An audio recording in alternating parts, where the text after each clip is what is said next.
Boa noite. Gostaria nesse instante de convidar a igreja. Abrimos as nossas Bíblias no livro do profeta Isaías, no capítulo 38.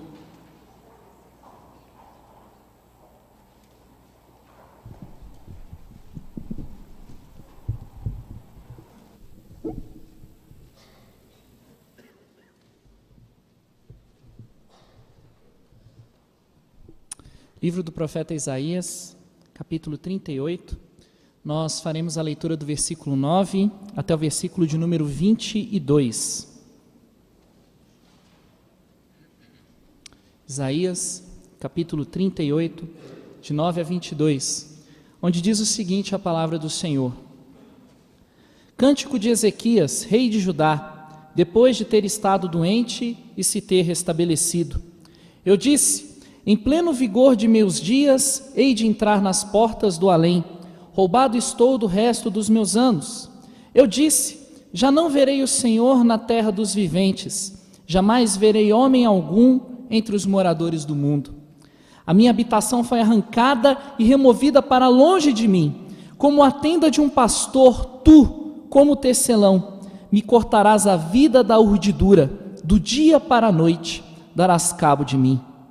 Espero com paciência até a madrugada, mas ele, como leão, me quebrou todos os ossos. Do dia para a noite darás cabo de mim. Como a andorinha ou o grou, assim eu chilreava e gemia como a pomba. Os meus olhos se cansavam de olhar para cima. Ó Senhor, ando oprimido, responde tu por mim. Que direi? Como prometeu, assim me fez. Passarei tranquilamente por todos os meus anos, depois desta amargura da minha alma. Senhor, por estas disposições tuas vivem os homens, e inteiramente delas depende o meu espírito. Portanto, restaura minha saúde e faze-me viver. Eis que foi para minha paz, que tive eu grande amargura. Tu, porém, amaste a minha alma e a livraste da cova da corrupção, porque lançaste para trás de ti todos os meus pecados. A sepultura não te pode louvar, nem a morte glorificar-te. Não esperam em tua fidelidade os que descem à cova. Os vivos, somente os vivos, esses te louvam como hoje eu faço. O Pai fará notória aos filhos a tua fidelidade. O Senhor veio salvar-me, pelo que tangendo os instrumentos de cordas, nós o louvaremos todos os dias de nossa vida na casa do Senhor. Ora, Isaías dissera: tome-se uma pasta de figos e ponha-se como emplasto sobre a úlcera, e ele recuperará a saúde. Também dissera Ezequias: qual será o sinal que hei de subir à casa do Senhor? Vamos orar. Pai amado, por essas disposições tuas, meu Senhor, vivem todos os filhos dos homens. É o Senhor, meu Pai, que nos dispõe para a vida, é o Senhor que nos dispõe para a salvação. Somente o Senhor pode nos convencer do nosso pecado, iluminar os olhos do nosso entendimento para que a Tua palavra seja viva em nossos corações. E te pedimos que nesta noite, neste lugar, as disposições do Senhor sejam favoráveis a nós, Senhor. Pai amado, que Teu Espírito Santo fale aos nossos corações. Perdoe, Pai, os nossos pecados, Senhor, perdoa-nos. E te pedimos que sejamos limpos e renovados pela palavra do Senhor. E que assim como Ezequias, meu Pai, nós também possamos estar sempre na Tua casa, louvando e bendizendo o Seu nome. É o que te pedimos em nome de Jesus. Amém. Amém. Meus queridos, de todos os reis que existiram no reino de Israel, existem alguns que se destacam por algumas qualidades que eles tiveram na presença do Senhor. Nós nos lembramos, por exemplo, de Salomão, que foi considerado o mais sábio de todos os reis que existiram em Israel. Nos lembramos de Josias, que a Bíblia diz que foi o rei que mais dispôs o seu coração para poder servir ao Senhor. Mas na galeria dos reis que se destacaram porque fizeram mais, um nome que muitas vezes é esquecido, mas que a Bíblia retrata como sendo o rei que mais confiou no Senhor, é o nome do rei Ezequias. Ezequias, ele foi um rei que começou o seu reinado com 25 anos de idade, um rei que a palavra de Deus diz que foi bom, justo, sábio, um rei que se dispôs a fazer com que o povo de Judá se voltasse para os caminhos do Senhor, depois do reinado ímpio de seu pai Acás, onde deuses estranhos foram introduzidos no templo de Jerusalém. Ezequias foi um homem que se preocupou em restaurar o culto não apenas no reino do sul, no reino de Judá, mas também foi um rei que estendeu o convite para que as tribos do reino do norte, naquele tempo o reino de Israel estava dividido, ele estendeu o convite às tribos do reino do norte para que fossem e adorassem a Deus. Um rei fiel, um rei de fé, um rei cheio de confiança no Senhor. E como Deus retribui tudo isso? Aos 39 anos de idade, quando Ezequias ainda não tinha gerado filhos, ele ainda não tinha um herdeiro, de repente, o rei da Assíria se levanta e marcha com seus exércitos na direção de Judá, conquista todas as cidades e o reino passa a se resumir somente à cidade de Jerusalém, aonde um rei fiel, com o restante do povo que havia sobrado, precisam enfrentar um exército de centenas de milhares de assírios, prontos para destruir Jerusalém. Como se isso não bastasse, no meio de toda essa crise, o rei adoece. Descobrem-se úlceras no corpo do rei, tumores, e no meio de toda essa situação, o profeta Isaías comparece diante do rei Ezequias com a seguinte notícia: prepara a tua casa, arruma as tuas coisas, porque você vai morrer. Porque você vai morrer. Um homem fiel, que ainda não havia realizado tudo aquilo que ele queria realizar em vida, que não havia cumprido ainda aquilo que se esperava de um rei, porque o mínimo que se espera de um rei é que ele gere o herdeiro, aquele que receberá a coroa depois. Um homem fiel, que espera que o profeta traga para ele uma mensagem de consolo, e recebe no lugar a mensagem mais desesperançosa de todos: você vai morrer, põe em ordem a tua casa. Sabe, meus queridos, essa é uma história que nos incomoda, porque nós não gostamos de pensar que servos fiéis do Senhor, pessoas que se dedicaram a fazer o bem, que procuraram se conduzir pelo caminho da sabedoria, que homens e mulheres que estenderam o convite da salvação até mesmo a pessoas que estavam fora da sua área de influência, como foi o caso de Ezequias. Nós não gostamos de pensar que servos assim, servas assim, possam enfrentar tantas crises e tão sérias ao mesmo tempo. No nosso pensamento, o homem de Deus e a mulher de Deus, ele não passa por tantas crises assim. E se ele passar, Deus não faria com ele a maldade de permitir que tudo ruísse ao mesmo tempo.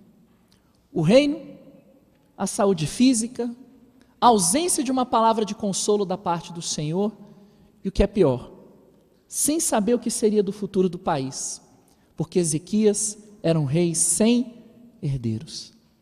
Era um rei que ainda não havia completado aquilo que se esperava dele. Era um homem que ainda se podia dizer que estava na flor da idade. Mas, meus queridos, aqueles que conhecem a Bíblia sabem que a história não termina assim. Ezequias ora, derrama sua alma na presença do Senhor. O profeta Isaías, então, é chamado de volta à presença do rei, porque o Senhor dá uma profecia a Isaías. E Isaías, então, transmite para o rei Ezequias a notícia de que Deus resolveu curá-lo, que Deus prolongou por mais 15 anos o período de vida de Ezequias. E quando nós olhamos para essa história, o que nós normalmente enfatizamos é o seguinte: mantenha a sua fé. Se mantivermos a nossa fé no Senhor, Ele nos curará. Mas isso você já sabe, isso nós já sabemos.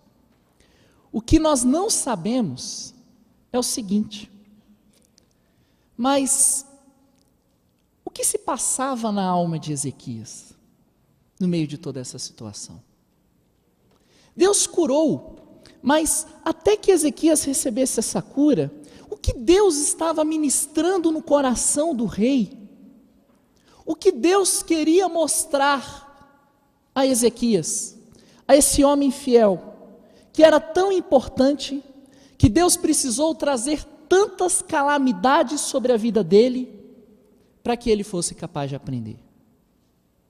Ou dito de outra maneira, quando a enfermidade vem, quando as limitações físicas vêm, quando as dificuldades surgem na nossa vida, o que Deus quer nos ensinar, enquanto nós esperamos pela intervenção divina em nós? A resposta está no cântico de Ezequias. Um cântico que só está registrado no livro do profeta Isaías. E que mostra para nós o que acontecia na alma de Ezequias enquanto ele passava por toda essa situação. E a primeira lição que Deus quer nos ensinar, quando Ele nos conduz a períodos de enfermidade e de tribulação, é a seguinte: exponha a sua humanidade diante do Senhor. Quando Deus permite que nós sejamos enfraquecidos, quando Deus permite que a enfermidade, a tristeza, as dívidas, que problemas que parecem maiores do que as nossas forças assaltem a nossa alma, o que Deus está querendo nos ensinar é que nós somos homens e mulheres fracos, imperfeitos, limitados, e que nós precisamos colocar diante do Senhor as nossas fraquezas e as nossas limitações. Reparem, meus queridos, como o cântico de Ezequias parece desconectado dos cânticos que a igreja evangélica brasileira tem cantado no século 21. Volte os seus olhos aqui para o versículo 10. Ezequias começa o seu cântico de louvor dizendo o seguinte: em pleno vigor de meus dias, hei de entrar nas portas do além, roubado estou do resto dos meus anos. Eu disse, já não verei o Senhor na terra dos viventes, jamais verei homem algum entre os moradores do mundo. A minha habitação foi arrancada e removida para longe de mim, como a tenda de um pastor. Tu, como tecelão, me cortarás a vida da urdidura, do dia para a noite darás cabo de mim. Vocês já imaginaram, gente? A gente aqui, se reunindo para cantar louvores ao Senhor, e a primeira estrofe do hino de louvor que nós cantamos ao Senhor, dizendo o seguinte: olha, no auge da minha vida, eu vou entrar para as portas do além. Já não vou ver mais o Senhor na terra dos viventes e nem homem algum. Deus vai cortar a minha vida como o tecelão corta a peça de tecido do tear quando ela está pronta. Vocês imaginam a Igreja Presbiteriana Nacional cantando um hino que a primeira estrofe diga esse tipo de coisa? E o que isso quer dizer? Isso quer dizer o seguinte, meus queridos: que nós precisamos levar à presença do Senhor a nossa tristeza, a nossa melancolia, a nossa frustração. Quando situações difíceis elas nos acometem, nós não devemos ter vergonha de nos colocarmos em uma atitude de adoração, sim, de adoração, na presença do Senhor, e de expor ao Deus vivo e verdadeiro que conhece quem nós somos, todos os pensamentos tristes e ruins e melancólicos que atravessam o nosso espírito quando estamos enfrentando graves enfermidades ou grandes dificuldades. É o que Ezequias faz, é o que Davi faz em uma série de salmos, mas é algo que nós temos uma grande dificuldade de fazer. Sabe por quê, meus amados? Sabe por quê, meus queridos? É porque nós não nos recordamos que servimos a um Deus que já conhece o nosso coração. Nós muitas vezes pensamos que Deus é como as pessoas que estão ao nosso redor, que Ele só pode ver o nosso exterior como os irmãos que estão ao nosso redor só podem ver o nosso exterior. E como nós nos acostumamos a transmitir para as pessoas a imagem de que um rei está sempre bem, um rei está sempre feliz. Até hoje o chefe de Estado, mesmo em nações democráticas, tem dificuldade de admitir para a nação que ele está doente. E nós agimos assim na nossa vida pessoal, escondendo das pessoas as nossas fragilidades, escondendo das pessoas a nossa tristeza e a nossa melancolia. E se é assim, porque queremos que todos nos vejam como pessoas felizes e vencedoras, não é de se espantar que nós façamos o mesmo em relação ao Senhor. Aqui tem uma palavra muito séria para os pais, para as mães, para os pastores, para os presbíteros, para os reis da Igreja Presbiteriana Nacional. Meus amados, nós não devemos compartilhar com as pessoas, nós não devemos fazer orações públicas que enfatizem apenas a perfeição e a felicidade e a alegria das nossas vidas. Porque eu não sei se vocês repararam, mas nós estamos aqui diante de um rei que expôs publicamente diante do povo aquilo que se passou no seu interior enquanto ele lutava contra aquela doença. Nós só sabemos aquilo que aconteceu na alma do rei Ezequias, porque ele colocou isso na forma de um cântico, aonde ele não escondeu a dor e a tristeza que ele sente. E quando nós olhamos para o hebraico, isso fica ainda mais marcado, porque esse salmo, ele foi metrificado na forma de lamento. É um cântico de ação de graças, mas que Ezequias fez questão de metrificar na forma de um lamento. Por que nós devemos fazer isso? Eu vou responder. Se os nossos filhos, se as nossas ovelhas não, eu diria, se as ovelhas do Senhor que estão sob a nossa responsabilidade, se aqueles que estão debaixo da nossa autoridade, da nossa liderança, se eles nos veem sempre felizes, sempre fortes, se eles nunca veem as nossas lágrimas, se eles nunca ouvem as nossas orações, nós colocando as nossas fraquezas, as nossas debilidades na presença do Senhor, se eles não virem isso, eu pergunto, que modelo eles terão para orar ao Senhor, para louvar ao Senhor, quando eles estiverem passando por momentos de dificuldade? Meus queridos, nós precisamos fazer com que as máscaras caiam. E muitas vezes, Deus permite que a enfermidade e que grandes catástrofes acometam a nossa vida, para que nós possamos retirar as nossas máscaras. Se não diante de Deus, pelo menos se não diante das pessoas, pelo menos diante do Senhor. Nós cantamos, não hoje, mas existe uma música que fala que Deus transforma a nossa tristeza em alegria, que Ele transforma o nosso pranto em riso. Só que para Deus fazer isso, nós precisamos colocar a nossa tristeza na presença de Deus. O nosso choro, a nossa raiva, a nossa depressão, a nossa melancolia, todos os sentimentos ruins que passam pelo nosso coração. Você quer que o Senhor retire isso de você? Apresente isso na presença do Senhor, como o salmista fez. Deus permite que fiquemos doentes, para que reconheçamos a nossa humanidade e a apresentemos diante do Senhor. Mas tem uma outra coisa que Deus quer nos ensinar.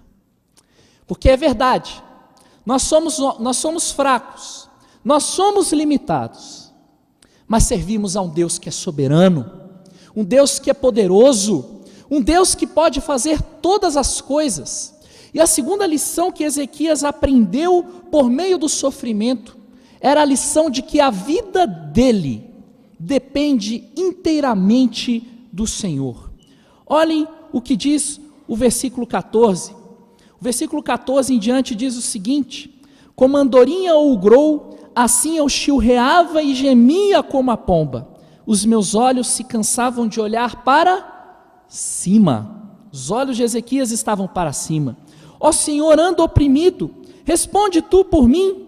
Que direi? Como prometeu, assim me fez. Passarei tranquilamente por todos os meus anos depois desta amargura da minha alma. E aí ele diz algo lindo no versículo 16 e no versículo 17. Senhor, por estas disposições tuas vivem os homens, e inteiramente delas depende o meu espírito. Portanto, restaura minha saúde e faze-me viver. Eis que foi para minha paz que tive eu grande amargura. Tu, porém, amaste a minha alma e a livraste da cova da corrupção, porque lançaste para trás de ti todos os meus pecados. O que significa reconhecer a soberania de Deus no momento da enfermidade ou no momento de grande dificuldade? Significa, em primeiro lugar, reconhecer que os homens dependem inteiramente das disposições do Senhor. Nós vivemos em um mundo que nos diz: a sua saúde depende de você, depende integralmente de você. Nós vivemos em um mundo que diz que o sucesso ou o fracasso profissional que nós conquistamos depende inteiramente de nós. Nós sentimos todo o peso e a responsabilidade da vida sobre as nossas costas. E acreditamos, do fundo do nosso coração, que tudo que acontece na nossa vida depende de nós. Mas isso não é verdade. E a história de Ezequias prova isso. Ezequias foi fiel, mas quando Deus quis que Ezequias ficasse enfermo, ele não pôde evitar. Ele era rei, com certeza ele teve o apoio de todos os médicos que existiam na Palestina, ele teve o apoio da medicina mais avançada do seu tempo. Os médicos não tinham o poder de curá-lo. Ezequias era fiel. Se vocês acompanharem a descrição de como ele conduziu o seu reinado, vocês vão ver que Ezequias reforçou muralhas, ele desenvolveu aparelhos, equipou o exército, ele se preparou para a guerra, ele fez tudo aquilo que, do alto de sua responsabilidade humana, ele podia fazer. Isso adiantou alguma coisa quando o exército do rei da Síria invadiu a Judá? Não adiantou. E vocês sabem o que isso nos mostra? Isso mostra que por mais que nós nos esforcemos, a nossa vida está nas mãos do Deus soberano e não nas nossas. Se temos saúde ou não, claro, bons hábitos de saúde contam, mas se apenas isso contasse, nós não veríamos um atleta, ainda que aposentado como Oscar, lutando contra o câncer tão novo, como nós estamos vendo nos dias de hoje. É de Deus que vem a saúde, não de nós. É de Deus que vem a saúde, é de Deus que vem a riqueza adquirida justamente, é de Deus que vem a esposa ou o marido aguardado, é de Deus que vem o amor, é de Deus que procedem todas as coisas. É dele que é o sol, o ar que nós respiramos, a água que nós bebemos, a paz que desfrutamos no nosso país. Tudo procede do Senhor. E quando nós estamos doentes, fracos, endividados, quebrados, desesperados, é o momento ideal de reconhecermos que servimos a um Deus soberano. Mas tem um outro ponto da soberania de Deus. Porque olha o que diz o versículo 17. Eis que foi para a minha paz que tive eu grande amargura. Tu, porém, amaste a minha alma e a livraste da cova da corrupção, porque lançaste para trás de ti todos os meus pecados. Meus queridos, aquele que acredita que Deus é soberano, entende que Deus não traz a enfermidade, que Deus não traz o exército do rei da Síria para as portas da nossa casa, que Deus não traz as dívidas, que Deus não traz a desgraça, a morte, a fatalidade, para nos destruir. Aquele que verdadeiramente acredita na soberania de Deus, ele acredita que por mais amarga que seja a provação, que por mais dolorosa que seja a enfermidade, é para a nossa paz, é para a nossa paz que Deus traz tantas amarguras, é para o nosso bem, é para que nós entendamos que nós servimos a um Deus que lançou para trás dele todos os nossos pecados. E nós reconhecemos isso, não é quando estamos gordos, bem nutridos, saudáveis, orgulhosos, arrogantes e autoconfiantes. Infelizmente, nós reconhecemos isso é quando estamos magros, doentes e abatidos. Porque aí nós entendemos qual o verdadeiro tamanho da nossa força e qual é o verdadeiro tamanho do nosso Deus. Por fim, Ezequias aprendeu mais uma coisa. Talvez a lição mais importante do texto. Deus permite que a enfermidade e as calamidades nos assaltem, para que aprendamos a gastar a nossa saúde louvando ao Senhor. E no final do texto, Ezequias, ele divide com o povo de Judá o que ele queria fazer com a sua saúde. Veja o que diz o versículo 18, até o versículo 20. Diz assim: a sepultura não te pode louvar, nem a morte glorificar-te. Não esperam em tua fidelidade os que descem à cova. Os vivos, somente os vivos, esses te louvam como hoje eu o faço.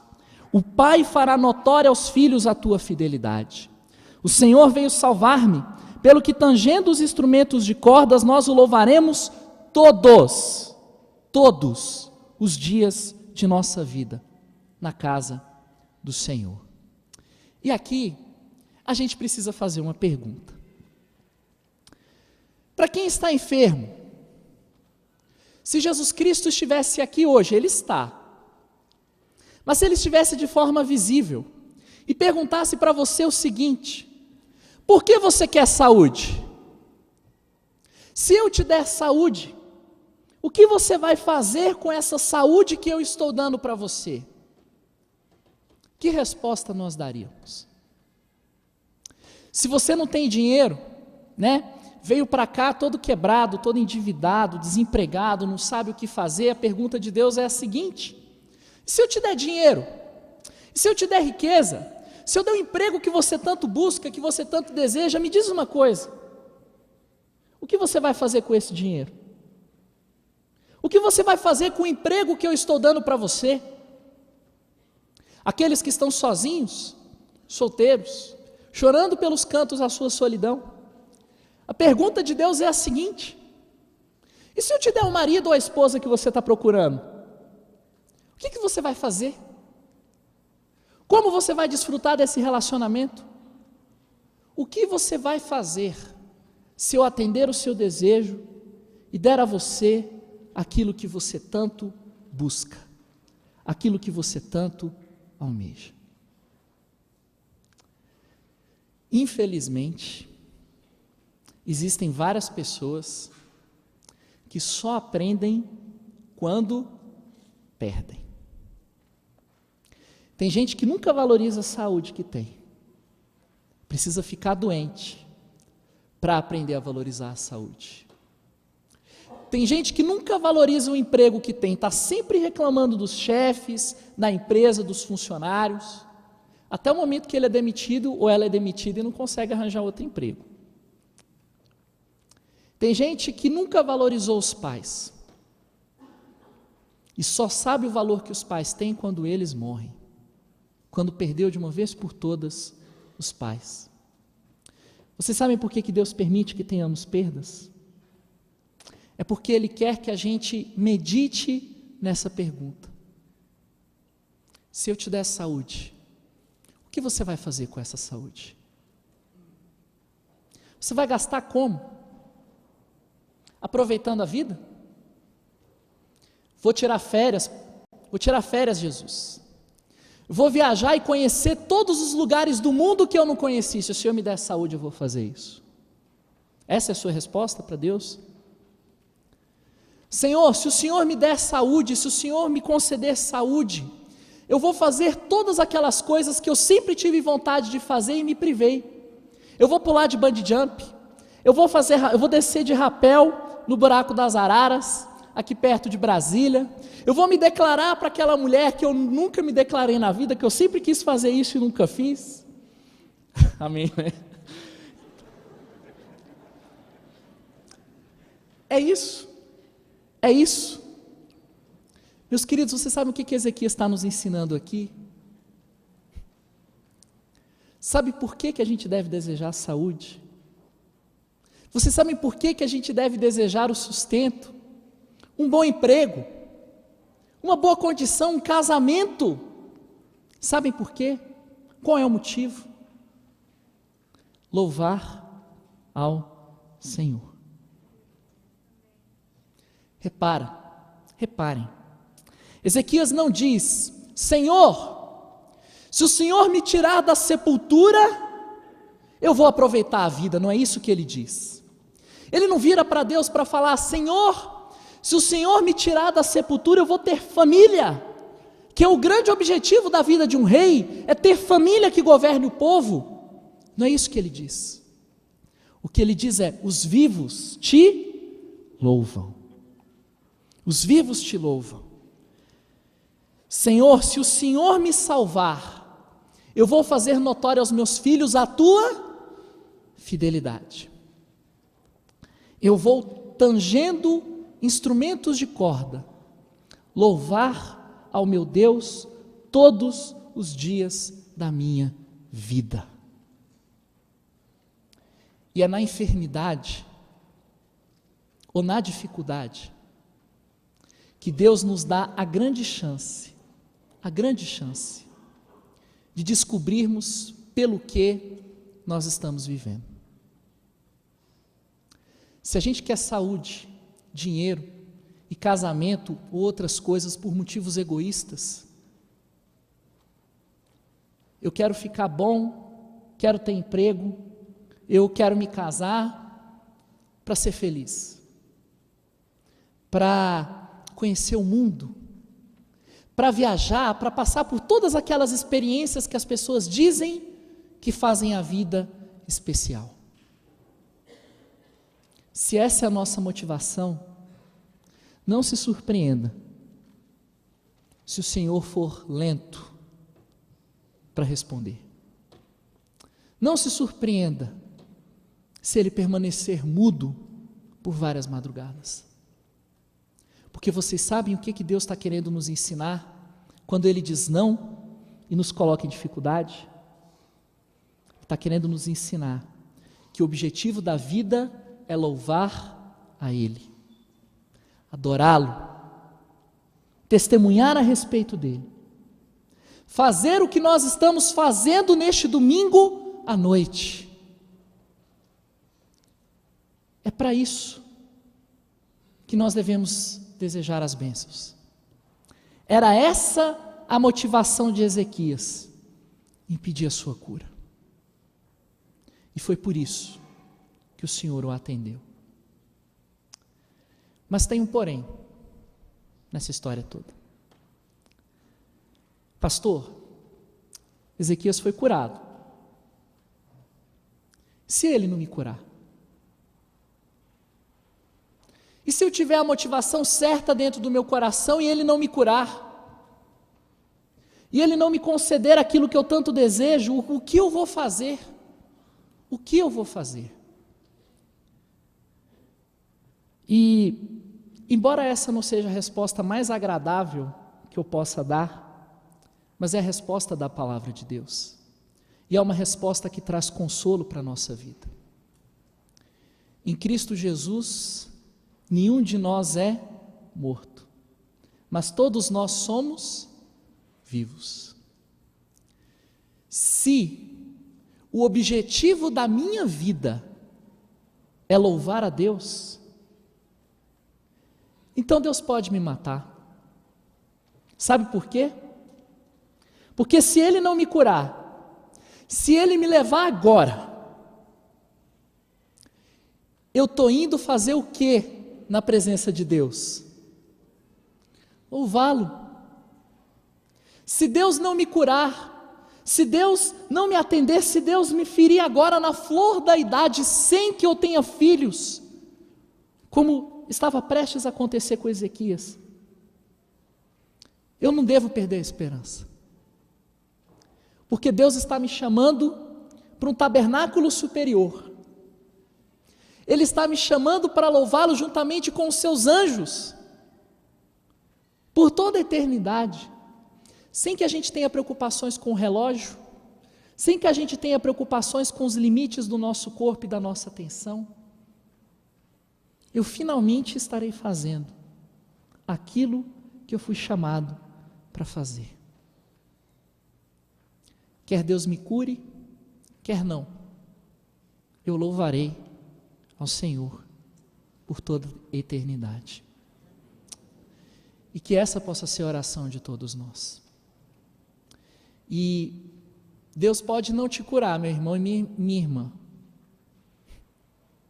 mas enquanto você tem força para vir aqui, para adorar o Senhor, para cantar, para expor diante do Senhor a sua humanidade, as suas fraquezas, e aprender que Ele é soberano, enquanto houver força e alegria dentro de nós, para servirmos a Deus, a nossa vida está cumprindo o objetivo que o Senhor traçou para ela. Nós estamos atingindo os propósitos divinos para a nossa existência. Nós não estamos em nada, inferiores àqueles que têm um corpo perfeito, ou uma saúde perfeita. Porque a essência da nossa vida é louvar ao Senhor. E normalmente a gente faz isso domingo de manhã, mas eu vou me atrever a fazer isso no domingo à noite. Enquanto a banda toca uma música, se você precisa redescobrir essas verdades na sua vida, para enfrentar a enfermidade, para enfrentar uma grande calamidade, uma grande crise que Deus tenha trazido, saia do seu lugar. Derrame a sua humanidade, não diante da IPN, mas diante do Senhor. Nós precisamos parar de ter medo de admitir as nossas fraquezas, porque Ezequias, tipo de Cristo na sua época, não teve medo de admitir a sua humanidade, a sua tristeza, os pensamentos ruins que ele tinha. Ele não teve medo de olhar para cima e buscar o Deus que controla todas as coisas. E ele desejava saúde para fazer o que nós aqui podemos fazer, que é estar na casa do Senhor, cantando, louvando, exaltando ao Deus da nossa vida. E se você precisa restaurar essas coisas na sua vida, ou se tem alguém enfermo hoje na sua casa, na sua família, que gostaria de estar aqui ouvindo essa palavra, mas não pode, e você quer colocar a vida dele na presença do Senhor, então saia do seu lugar e venha aqui à frente. Nós vamos orar àquele que controla todas as coisas. Se colocar em pé.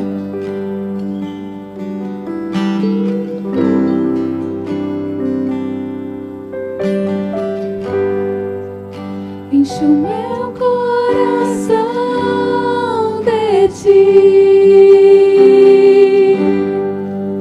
pois sem ti não sou nada,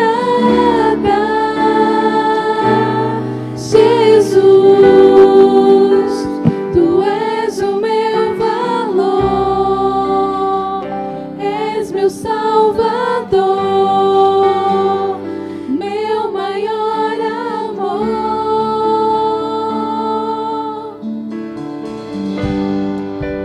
A beleza eu quero refletir, exalar teu perfume, Jesus, e ser santo como és, ser puro como és, te amar como me amou, pois naquela cruz se entregou por mim. Me convém diminuir para que o Senhor cresça em mim. Me convém esvaziar e encher-me de ti, negar tudo que sou e ser santo como és, tomar a minha cruz e seguir-te, meu Jesus.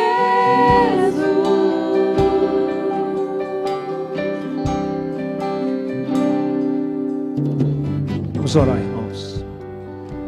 Pai querido, nosso Deus, te louvamos, ó Deus, porque a tua palavra é viva e ela é eficaz. Ela é lâmpada para o nosso caminho, ela é vida para a nossa alma. É por meio dela que a nossa fé brota e se firma, Senhor. E nós te agradecemos pela palavra que ouvimos nessa noite, pela palavra que tem sido pregada e ensinada nessa igreja com fidelidade e zelo, ó Deus, porque a nossa fé tem se firmado nas palavras e nas promessas do Senhor. E agora à noite, Senhor, estamos sendo lembrados de verdades preciosas que muitas vezes as circunstâncias vêm obscurecer, ó Deus. E nós queremos renovar nossa confiança no Senhor, ó Pai. Queremos renovar a nossa esperança no Senhor, ó Pai, de que aquelas lutas que travamos na nossa vida, na nossa humanidade caída, limitada, ó Deus, essas lutas, ó Deus, não passam despercebidas aos teus olhos, Senhor, mas o Senhor vela por nós, e nós admitimos, ó Deus, com gratidão, que a espera tem feito bem para nós. Tem nos ensinado, ó Deus, verdades, convicções, comportamentos que nós não teríamos se o relógio do Senhor não fosse diferente do nosso. Nós então queremos te celebrar, ó Deus, e te agradecer, porque o Senhor tem nos dado coisas maravilhosas e também tem nos dado experiências muito duras e difíceis, ó Pai. Mas em todas elas nós vemos a embalagem do teu amor e da tua misericórdia envolvendo, ó Pai, os caminhos do Senhor para conosco. E nós estamos aqui diante do Senhor, ó Deus, para te pedir humildemente, Pai, sustenta a nossa fé, renova o nosso ânimo, Senhor, sara as nossas emoções e ajuda-nos a caminhar com perseverança diante do Senhor, ó Pai. Ó Deus, louvado seja o teu nome, que o Senhor conhece a gente, o Senhor sabe o que nós passamos. E recebemos essa palavra, Deus, como palavra do Senhor para nós nessa noite. Em nome de Jesus. Amém. Amém. Aqui mesmo como estamos, vamos continuar cantando a música.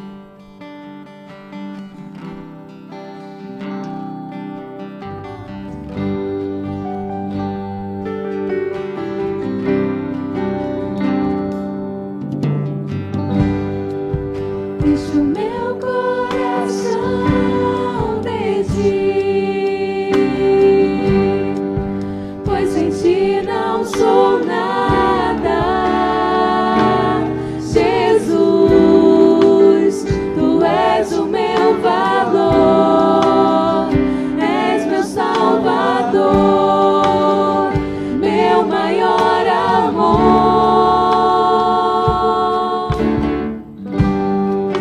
Tua beleza eu quero refletir, exalar teu perfume,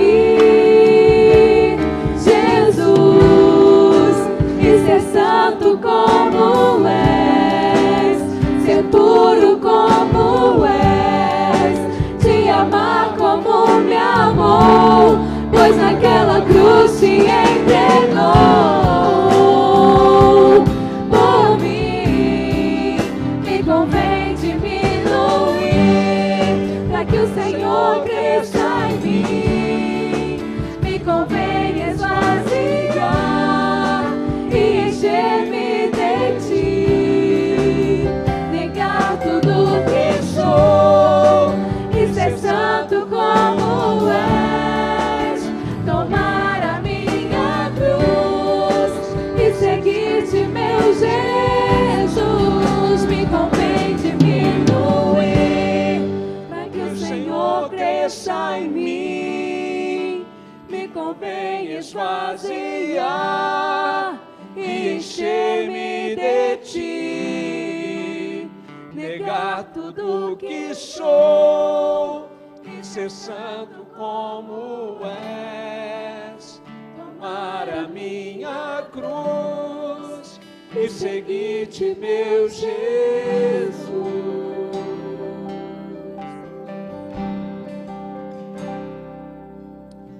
Meus irmãos, que a graça do nosso Salvador, do nosso Senhor Jesus Cristo, que o amor de Deus, o nosso Pai, que está nos céus, e a presença doce, confortadora, maravilhosa do Espírito Santo de Deus que habita em nós, sejam constantes na vida de cada um dos amados irmãos e irmãs, de todo o povo de Deus que anseia, aguarda ansiosamente a volta do nosso Redentor, hoje e sempre. Amém.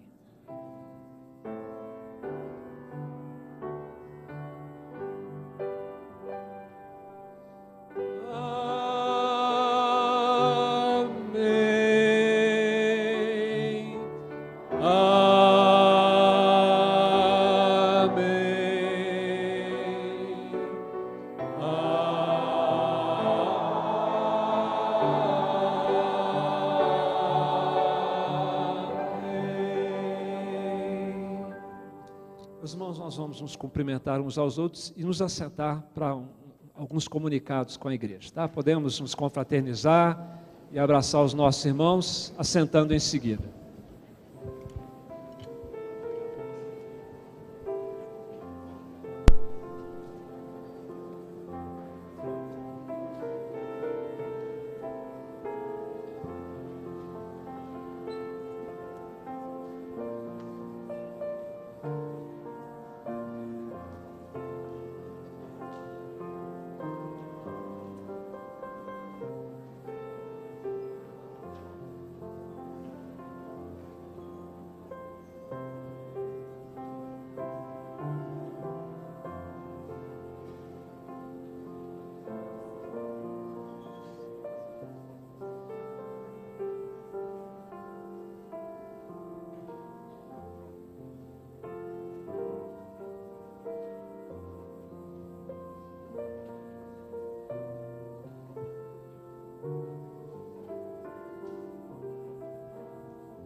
Meus irmãos, nós queremos fazer um convite à igreja para uma programação promovida pelo Conjunto Amor Maior de nossa igreja. eles estão preparando uma série de estudos com esse tema sobre adoração. Serão 3 encontros, o primeiro deles agora no sábado, dia 21 de setembro, às 20 horas, com o nosso pastor, reverendo Helder Nozima. Nós temos também uma programação dos adolescentes da nossa igreja, que nós pedimos o apoio dos pais e responsáveis pelos adolescentes da igreja, que vai ter este encontro, ou esse intercâmbio com a Igreja Presbiteriana de Campo Grande, na data que está aí anunciada. Vamos incentivar os adolescentes a participarem, e a igreja pode também colaborar, ajudando nos recursos para a realização desse encontro, com o pastel, que vocês já puderam perceber que está sendo, o cheiro deve ter chegado por aí no seu banco. Você pode conhecer agora de que é feito o pastel. E vamos então, agora, antes da gente sair, conhecer o resultado da eleição para presbíteros e diáconos na manhã de hoje. Nós tivemos muitos candidatos, são muitas vagas. Isso tornou um pouco mais lento o processo de apuração, e nós não pudemos dar o resultado na manhã de hoje. O que nós faremos agora? Nós vamos divulgar aqueles que foram eleitos. Enviaremos durante a semana para todos os membros da igreja que têm o seu e-mail atualizado aqui na secretaria da igreja, a ata da Assembleia. Os irmãos poderão ler a ata, inclusive saber quantos votos tiveram os demais candidatos que não foram eleitos. E no próximo domingo pela manhã, o pastor Obedes, como presidente da Assembleia, ele não está aqui hoje, e nem o pastor Marcos Alexandre, nem o pastor Samuel. Os 3 estão atendendo a compromissos, pregando fora da nossa igreja. Marcos Alexandre, pastor Marcos Alexandre em Taguatinga, pastor Obedes e pastor Samuel em Unai. Então ele estará, o presidente do Conselho da Assembleia, no próximo domingo, aprovando a ata aqui, rapidamente, no nosso culto da manhã, na próxima semana. Nós vamos divulgar então apenas aqueles que foram eleitos, que alcançaram o mínimo necessário para serem eleitos. Então, e esse mínimo, nós tivemos aí a quantidade de votos, né, somando todos os votos de todos os candidatos. Podemos passar ao próximo, isso para diáconos, e foram eleitos com o mínimo, precisava de um mínimo de 180 votos dos 357 votantes, e nós tivemos então nosso irmão Carlos Roberto Troncoso, com estes votos que estão aí. Paulo Santos também foi eleito, o nosso irmão Frederico Carneiro Roste, Augusto José Honório. Foram 10 os eleitos, né, dos candidatos. Eram 10 vagas e 10 foram eleitos, exatamente 10. Rário Temporim de Lacerda, Diego Massatoshi, foi reeleito, não é isso, Diego? Reeleito. O Pedro Henrique Brasileiro do Vale, vai ser o mascote da Junta Diaconal. E o Jefferson Lima Aredes também foi eleito. Denis do Prado Neto e Márcio Surrete, levei 10 anos para aprender, ainda não aprendi esse sobrenome. Espínola, com certeza, também foi eleito. E assim nós temos então os 10 diáconos que foram eleitos. Uma palavra necessária em relação aos que não foram eleitos. Algo que nos deixa impressionados e com motivo de louvar a Deus é de perceber nos que foram eleitos e nos que não foram eleitos o mesmo Espírito que houve também em Jesus Cristo, que esvaziou a si mesmo e se dispôs a ser servo dos homens. E esses todos tinham essa disposição no coração, de servir a igreja, de servir a Deus, e no propósito soberano de Deus. Agora, estes 10 é que estão sendo eleitos diáconos, e os demais não foram eleitos, mas certamente são homens de Deus, a quem nós honramos e temos todo o carinho especial. O mesmo é válido para os presbíteros que foram eleitos e aqueles que não foram eleitos. Aí temos a quantidade de votos. Igualmente, o mínimo de 180 votos. Foi eleito o nosso irmão reeleito, o presbítero Eber Ávila Rosa, o presbítero Josimar Santos Rosa, e reeleito o presbítero André Buarque Ribeiro dos Anjos. O nosso irmão Diácono Amaro foi eleito para presbítero pela Assembleia. Entretanto, nós temos 3 vagas disponíveis para o presbiterato no Conselho.